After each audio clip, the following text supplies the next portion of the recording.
হাত মুষ্টিবদ্ধ করো, সমাজ থেকে সকল বৈষম্যের কবর রচনা করবার শপথ নাও। হে হতাশাগ্রস্ত জাতি, আসো আল কোরআনের কাছে, আমরা তোমাদেরকে মুক্তির বার্তা শোনাই, আমরা তোমাদেরকে সান্ত্বনার বাণী শোনাবো। আসো হাতে হাত রাখি, সমস্ত বৈষম্য, জুলুম, স্বৈরতন্ত্রের কবর রচনা করে আল্লাহর কোরআনের সমাজ গড়বার জন্য হাতে হাত রাখি। যদি ইনসাফ কায়েম না করা যায়, ইসলাম অনুসরণ করা যায় না, যদি বেইনসাফের বিরুদ্ধে লড়াই না করতে পারো, মিথ্যে মুসলমানিত্বের দাবি ত্যাগ করো।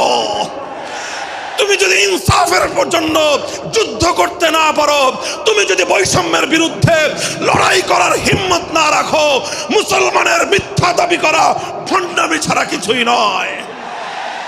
আর সর্বোপরি যদি একটি বৈষম্যহীন সমাজ গড়বার জন্য শাহাদাতের রক্ত দিতে হয়, আবু সাঈদদের মতো বৈষম্যের বিরুদ্ধে বুক পেতে দিয়ে জীবন দেওয়ার জন্য শপথ নিতে হবে।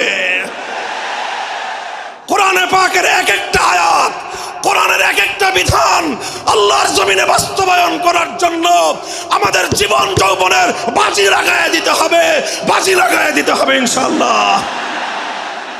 ইনসাফ কায়েম করতে গিয়ে ছুরি যদি নিজের সন্তানের হাতের উপর দিয়ে যায়, সে হাত স্তব্ধ হয়ে যাবে না, সে হাত থমকে দাঁড়াতে পারবে না। যেখান দিয়ে ইনসাফ যাবে সেখান দিয়ে ইনসাফকে চালিয়ে দিতে হবে। এই সমাজ, এই জমিন এখন বিপ্লবী চায়। সে বিপ্লব আব্রাহাম লিঙ্কনের আদর্শের বিপ্লব নয়, সে বিপ্লব কার্ল মার্কস, মাও সেতুং আর লেনিনদের বিপ্লব নয়।